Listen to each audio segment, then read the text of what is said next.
ദൈവത്തെ കാത്തിരിക്കുന്ന ഒരുത്തനും ലജ്ജിച്ചു പോവുകയില്ല.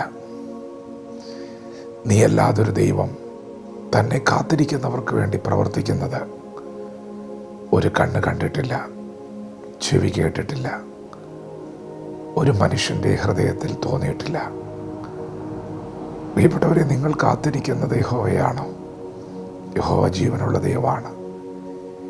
യഹോവ മഹാദൈവമാണ്. യഹോവ സത്യദൈവമാണ്.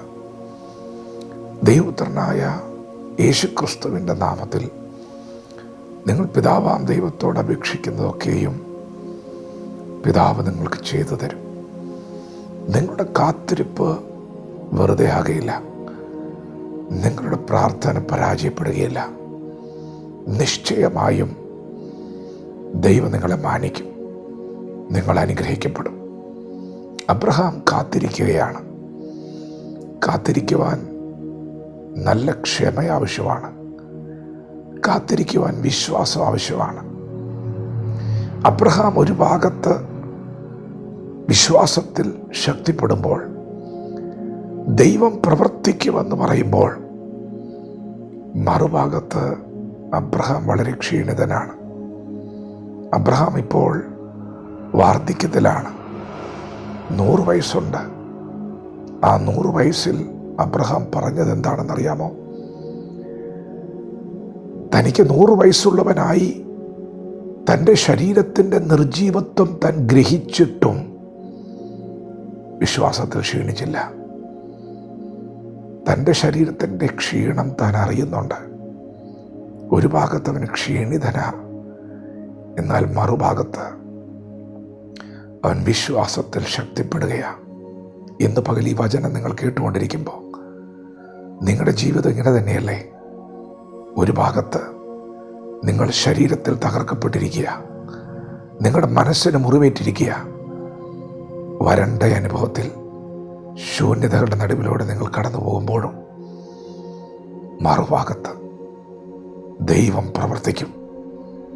ദൈവം കരുണ കാണിക്കും. ദൈവം എഴുന്നേൽപ്പിക്കും. ദൈവം തൻ്റെ ജനത്തിൻ്റെ സ്ഥിതി മാറ്റുമെന്നുള്ള ദൈവശബ്ദവുമായി നിങ്ങൾ മുൻപോട്ട് പോവുകയാണ്. അബ്രഹാമിന് ചില നാളുകൾ മുറുകെ പിടിക്കുവാൻ ദൈവത്തിൻ്റെ വാക്കുകൾ മാത്രമേ ഉണ്ടായിരുന്നുള്ളൂ. നിങ്ങളുടെ ജീവിതം അങ്ങനെ തന്നെയാണ്. നിങ്ങൾ മഴയും കാറ്റും കാണുന്നില്ല, ഒരു പ്രവൃത്തിയും നിങ്ങൾ കാണുന്നില്ല, ഒരു മാറ്റവും നിങ്ങൾ കാണുന്നില്ല. എങ്കിലും നിങ്ങൾ വചനത്തെ ചേർത്ത് പിടിക്കുകയാണ്. പ്രിയപ്പെട്ടവരെ, ഇന്നലകളിൽ പിതാക്കന്മാർ ദൈവവചനത്തെ ചേർത്ത് പിടിച്ചിട്ട് അവരാരും ലജ്ജിക്കപ്പെട്ടിട്ടില്ല. അവരൊക്കെ ദൈവശക്തി കണ്ടിട്ടുണ്ട്. നിങ്ങളുടെ ഈ പോക്ക് ദൈവശക്തിയിലേക്കാണ്. സൗഖ്യം വെളിപ്പെട്ട് വരും, ജീവൻ വെളിപ്പെട്ട് വരും. ദൈവത്തിൻ്റെ ശക്തിയുള്ള കൈ നിങ്ങൾ കാണും. നിങ്ങൾ ലജ്ജിക്കപ്പെടുവാൻ ദൈവം സമ്മതിക്കുകയില്ല. ഹന്ന കരയുകയാണ്.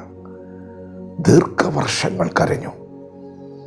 അവൾക്ക് സംസാരിക്കാൻ പോലും കഴിയാതെ വണ്ണം അവളുടെ ഹൃദയം തകർന്നുപോയി.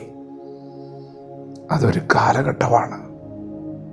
എന്നാൽ തിരുവെഴുത്ത് പറയുന്നു, അവളുടെ പ്രാർത്ഥനയുടെ മറുപടി വന്നപ്പോൾ അവൾ പാടുകയാണ്, എൻ്റെ കൊമ്പ് യഹോവയാൽ ഉയർന്നിരിക്കുന്നു. ദൈവം നിങ്ങളുടെ തല ഉയർത്തും. ദൈവം നിങ്ങളുടെ തലമുറയെയും ഉയർത്തും. നിങ്ങൾ പ്രാർത്ഥിക്കുന്ന വിഷയത്തിൻ്റെ മറുപടി വെളിപ്പെടുമ്പോൾ നിങ്ങളുടെ തല ഉയരും. എപ്പോഴും നിങ്ങളുടെ തല കുനിഞ്ഞിരിക്കുകയില്ല. നിങ്ങൾ കാത്തിരിക്കുന്ന യഹോവയാണെങ്കിൽ അവൻ കുനിഞ്ഞിരിക്കുന്നവരെ നിവർത്തുന്ന ദൈവമാണ്. അവൻ നിന്ന ഉരുട്ടിക്കളയുന്ന ദൈവമാണ്. വിശ്വസിക്കുക. ഒരു ഭാഗത്ത് നിങ്ങൾക്ക് ക്ഷീണമുണ്ടെങ്കിലും നിങ്ങൾ മറുഭാഗം പറയണം, എൻ്റെ ദൈവം പ്രവർത്തിക്കും. അവൻ ശക്തനാണ്, സർവശക്തനാണ്. വിശ്വാസത്തോടെ വചനത്തോട് പ്രതികരിക്കാം. ദൈവം നമ്മെ ഓരോരുത്തരും ഈ പകൽ അനുഗ്രഹിക്കുമാറാകട്ടെ. ആമേൻ.